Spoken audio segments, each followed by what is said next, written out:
আসসালামু আলাইকুম রহমতুল্লাহি ওবারাকাতু। প্রিয় দর্শক, আসরের নামাজের পর এবং ফজরের নামাজের পর এই সময়টা আল্লাহ তাআলার কাছে অনেক দামি সময়, গুরুত্বপূর্ণ সময়।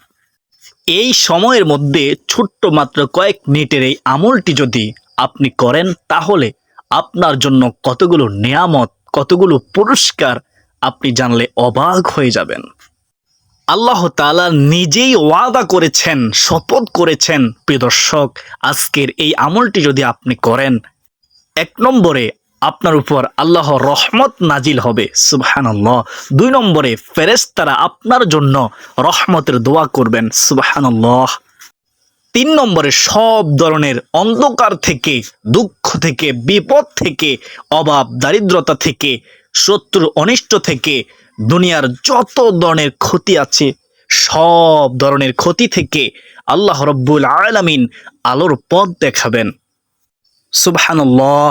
চার নম্বরে সব শেষে জান্নাতে আল্লাহর দিদার নসিব হবে, সেখানে সালাম আদান প্রদান হবে এবং আরও রয়েছে সম্মানজনক পুরস্কার। প্রিয় দর্শক, আজকের ভিডিওর মাত্র কয়েক মিনিটের আমলটি গুরুত্বপূর্ণ একটি আমল এবং অত্যন্ত দামি একটি আমল।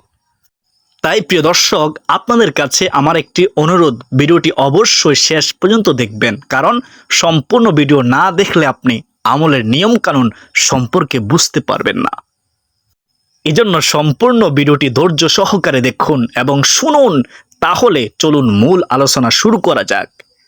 প্রিয় দর্শক, দুনিয়া থেকে দিনের ফেরেশতারা আসরের পর চলে যায় এবং রাতের ফেরেশতারা আসরের পর আবার আসে।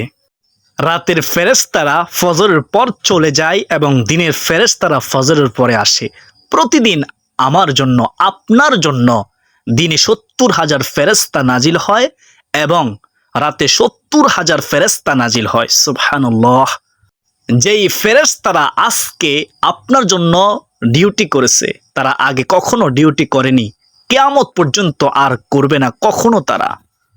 প্রিয় দর্শক, এবার চিন্তা করুন, একবার ভাবুন, এই ফেরেশতারা কত হাজার বছর ধরে অপেক্ষায় ছিল আজকে আপনার এই ডিউটির জন্য। এদেরকে বানানোর পর আল্লাহ তাআলা যেন একটি চিরকুট লিখে দিয়েছেন যে এত সালের এত মাসে এত তারিখে তোমার ডিউটি, এই ডিউটির কাজটা নিয়ে সে অপেক্ষায় ছিল হাজার হাজার বছর। আজকে যখন তার ডিউটির দিন এসেছে, তারা কি পরিমাণে খুশি হয়েছে চিন্তা করুন, একবার ভেবে দেখুন। তারা খুশি এ কারণে যে এই দিনের জন্যই তাদেরকে বানানো হয়েছিল। সূরা বনী ইসরাইলের ৭৮ নম্বর আয়াতে আল্লাহ তাআলা এরশাদ করেন, মহান আল্লাহ রব্বুল আলামিন বলেন, আর কোরআন পাঠের স্থায়ী নীতি অবলম্বন করো, কেননা ফজরের কোরআন পাঠে উপস্থিত থাকা হয়। এই আয়াত সম্পর্কে রাসূলুল্লাহ সাল্লাল্লাহু আলাইহি ওয়াসাল্লাম ইরশাদ করেন, এই সময় রাতের ফেরেশতারা এবং দিনের ফেরেশতারা উপস্থিত হয়। তিরমিজি শরীফ 3135 নম্বর হাদিস, বুখারী শরীফ 555 নম্বর হাদিস। যে ফেরেশতারা রাতে তোমাদের সাথে ছিলেন তারা আল্লাহর কাছে চলে যান, তখন আল্লাহ তাআলা তাদের জিজ্ঞাসা করেন, অথচ আল্লাহ তাআলা তাদের সম্পর্কে বেশি জ্ঞান রাখেন। আল্লাহ তাআলা তাদের জিজ্ঞাসা করেন, তোমরা আমার বান্দাদের কি অবস্থায় রেখে এসেছ? ফেরেশতারা জবাব বলেন, আমরা তাদেরকে এই অবস্থায় রেখে এসেছি যে তারা সালাত আদায় করছে, এবং আমরা তাদের কাছে গিয়েছি এমন অবস্থায় যে তারা সালাত আদায় করছে। এমনটি আত-তারগিব ওয়া তাহরিব এর 463 নং হাদিসের বর্ণনা। তখন ফেরেশতারা আল্লাহর কাছে ফরিয়াদ করেন, হে আল্লাহ, তুমি কিয়ামতের দিন তাদেরকে ক্ষমা করে দিও। সেজন্যই সকাল সন্ধ্যার সময় খুবই দামি সময়, সুবহানাল্লাহ। বিশেষ করে নামাজের মধ্যে ফজর ও আসরের নামাজ খুবই দামি।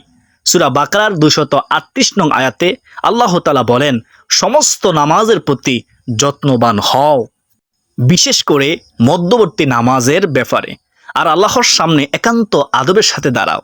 অতএব ফজরের নামাজ ও আসরের নামাজ জামাতের সাথে অবশ্যই অবশ্যই পড়ার চেষ্টা করবেন। তারপর ফজরের পর বলে বলে কোরআন তেলাওয়াত করবেন, জিকির আজকার করবেন। যারা ফজরের পর ও আসরের পর জিকির করে তাদের জন্য সূরাতুল আহজাবের 41 থেকে 42 নং আয়াতে কি কি সুসংবাদ দিয়েছেন জানলে আপনি অবাক হয়ে যাবেন ইনশাআল্লাহ। মহান আল্লাহ তাআলা বলেন, হে মুমিনগণ, তোমরা আল্লাহকে অধিক পরিমাণে স্মরণ করো এবং সকাল বিকাল আল্লাহর পবিত্রতা বর্ণনা করো। তিনি তোমাদের প্রতি রহমত করবেন এবং তার ফেরেশতাগণ রহমতের দোয়া করেন অন্ধকার থেকে তোমাদের আলোকে বের করার জন্য। সুবহানাল্লাহ। তিনি মুমিনের প্রতি পরম দয়ালু। যেদিন আল্লাহর সাথে মিলিত হবে সেদিন তাদের অভিবাদন হবে সালাম সালাম। তিনি তাদের জন্য সম্মানজনক পুরস্কার প্রস্তুত রেখেছেন। সুবহানাল্লাহ।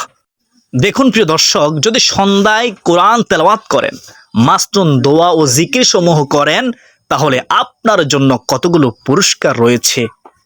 1 নম্বর পুরস্কার, আপনার উপর আল্লাহর রহমত নাজিল হবে। 2 নম্বর পুরস্কার, ফেরেশতারা আপনার জন্য রহমতের দোয়া করবেন। 3 নম্বরে সব ধরনের অন্ধকার থেকে, দুঃখ বিপদ থেকে আল্লাহ আলোর পথ দেখাবেন। সবশেষে জান্নাতে আল্লাহর দিদার নসিব হবে, সেখানে শান্তির আদান প্রদান হবে এবং আরও রয়েছে সম্মানজনক পুরস্কার। সুতরাং যত বেশি নেকি, যত বেশি জিকিরের আমল, যত বেশি কোরআন তেলাওয়াতের আমল উপরে উঠবে, তত বেশি রহমত নাজিল হতেই থাকবে, রহমত নাজিল হবে ইনশাআল্লাহ। প্রিয় দর্শক, এখন হলো মূল আলোচনা, শুনবেন মনোযোগ দিয়ে। এখন আপনারা বলতে পারেন যে সকাল সন্ধ্যায় কি জিকির করবেন, সকাল সন্ধ্যায় কি জিকির করবেন, তা অনেকেই জানে না। তাই প্রিয় দর্শক, আমি সংক্ষেপে মাসনুন আমলগুলো বলে দিচ্ছি। আমলগুলো হলো ফজরের পর 3 বার সূরা ইখলাস পড়া, 3 বার সূরা ফালাক পড়া, 3 বার সূরা নাস পড়বেন এবং সন্ধ্যায় তথা মাগরিবের পরে একই আমল করবেন, অর্থাৎ 3 বার সূরা ইখলাস, 3 বার সূরা ফালাক, 3 বার সূরা নাস পড়বেন। প্রিয় দর্শক, সূরা 3টি দুনিয়ার সকল বিপদ আপদ থেকে রক্ষার কবচ। সুবহানাল্লাহ। এই 3টি সূরা যথেষ্ট হয়ে যায়। আবু দাউদ শরীফ হাদিস নম্বর হচ্ছে 1523, তিরমিজি শরীফ হাদিস নম্বর হচ্ছে 3575। সুপ্রদর্শক, তারপর একবার আয়াতুল কুরসি পাঠ করবেন এবং 33 বার সুবহানাল্লাহ, 33 বার আলহামদুলিল্লাহ, 33 বার আল্লাহু আকবার এবং একবার পড়বেন লা ইলাহা ইল্লাল্লাহু ওয়াহদাহু লা শারীকা লাহু লাহুল মুলকু ওয়া লাহুল হামদু ওয়া হুয়া আলা কুল্লি শাইইন কাদির। এই দোয়াটি আপনি ফরজ নামাজের পর পড়বেন। এই দোয়াটি আপনি ফরজ নামাজের পর পড়বেন। প্রিয় দর্শক, তাসবিহ পড়ার সাথে সাথে সমুদ্রের ফেনা পরিমাণ গুনাহ থাকলেও তা আল্লাহ তাআলা ক্ষমা করে দিবেন ইনশাআল্লাহ। এরপরে একবার পড়বেন আল্লাহুম্মা আইন্নি আলা যিকরিকা ওয়া শুকরিকা ওয়া হুসনি ইবাদাতিক, যার অর্থ হলো, হে আল্লাহ, আপনার স্মরণে, আপনার কৃতজ্ঞতা প্রকাশ এবং আপনার উত্তম ইবাদতে আমাকে সাহায্য করুন। সুবহানাল্লাহ, আল্লাহুম্মা আমিন। আবু দাউদ শরীফ হাদিস নম্বর হচ্ছে 1522। নবীজি সাল্লাল্লাহু আলাইহি ওয়াসাল্লাম তার সাহাবী মুআজ বিন জাবালকে বলেন, হে আমার সাহাবী, হে মুআজ, তুমি জীবনেও এই দোয়াটা ছাড়বে না। সুতরাং প্রিয় দর্শক, যারা আজকের এই ভিডিওটি দেখছেন, এই হাদিসটি শুনছেন, তাদের কাছে অনুরোধ, আপনারা জীবনে এই দোয়াটি ছাড়বেন না কখনো। সুপ্রিয় দর্শক, এরপরে ফজরের নামাজের পর 3 বার পড়বেন সুবহানাল্লাহি ওয়া বিহামদিহি আদাদা খালকিহি ওয়া রিদা নাফসিহি ওয়া জিনাতা আরশিহি ওয়া মিদাদা কালিমাতিহি। আবারও বলতেছি, খেয়াল করুন, সুবহানাল্লাহি ওয়া বিহামদিহি আদাদা খালকিহি ওয়া রিদা নাফসিহি ওয়া জিনাতা আরশিহি ওয়া মিদাদা কালিমাতিহি। অর্থাৎ আল্লাহর প্রশংসা সহ তার পবিত্রতার ঘোষণা করে তার সৃষ্টি সংখ্যা পরিমাণ, তার নিজ মর্জি অনুযায়ী তার ওজন বরাবর, তার বাণীসমূহের সমান, তার বাণীসমূহ সমান সংখ্যক প্রশংসা। মুসলিম শরীফ 2726, তিরমিজি শরীফ হাদিস নম্বর হচ্ছে 3555। তারপর প্রিয় দর্শক, একবার সাইয়্যিদুল ইস্তিগফার পাঠ করবেন। একবার কি পড়বেন? সাইয়্যিদুল ইস্তিগফার, ক্ষমা প্রার্থনা। এই সাইয়্যিদুল ইস্তিগফারটি যদি কেউ সন্ধ্যাবেলায় পড়ে, ওই রাতে মারা যায়, অথবা সকালবেলায় পড়ে, ওই দিনে মারা যায় তবে সে জান্নাতে প্রবেশ করবে। বুখারী শরীফ হাদিস নাম হচ্ছে 6323। আর প্রিয় দর্শক, সাইয়্যিদুল ইস্তিগফার হলো আল্লাহুম্মা আনতা রাব্বি লা ইলাহা ইল্লা আনতা খলাকতানি ওয়া আনা আবদুকা ওয়া আনা আলা আহদিকা ওয়া ওয়া'দিকা মাস্তাতা'তু আউযু বিকা মিন শাররি মা সানা'তু আবুউ লাকা বিনি'মাতিকা আলাইয়া ওয়া আবুউ বিযানবি ফাগফিরলি ফাইন্নাহু লা ইয়াগফিরুয যুনুবা ইল্লা আনত। প্রিয় দর্শক, এটি হলো সাইয়্যিদুল ইস্তিগফার, এটি আপনারা পাঠ করবেন। দর্শক, আজকের এই আমলগুলো ভিডিওতে যেভাবে আমি বলে দিয়েছি আপনারা সেভাবে নিয়ম কানুন মেনে করবেন, তাহলে ইনশাআল্লাহ আমি ভিডিওতে যে ফজিলতের কথা বলে দিয়েছি সেগুলো অর্জন করতে পারবেন। তো এই ছিল আমাদের আজকের ভিডিও, অত্যন্ত গুরুত্বপূর্ণ একটি ভিডিও। ভিডিওটি ভালো লাগলে অবশ্যই চ্যানেলটিকে সাবস্ক্রাইব করে বেল বাটন অল বাজিয়ে দিবেন। ভিডিওতে একটি লাইক দিবেন এবং কমেন্টে আমি লিখবেন এবং অন্য মুসলিম ভাই বোনদের কাছে ভিডিওটি শেয়ার করে দিবেন যেন তারাও দেখে শিখে আমলটি করতে পারে। আল্লাহ রব্বুল আলামিন আমাদের সকলকে সকাল সন্ধ্যায় বেশি বেশি জিকির আজকার করার, দোয়া দুরুদ পাঠ করার তৌফিক দান করুন। সকলে বলি আল্লাহুম্মা আমিন, আল্লাহুম্মা আমিন।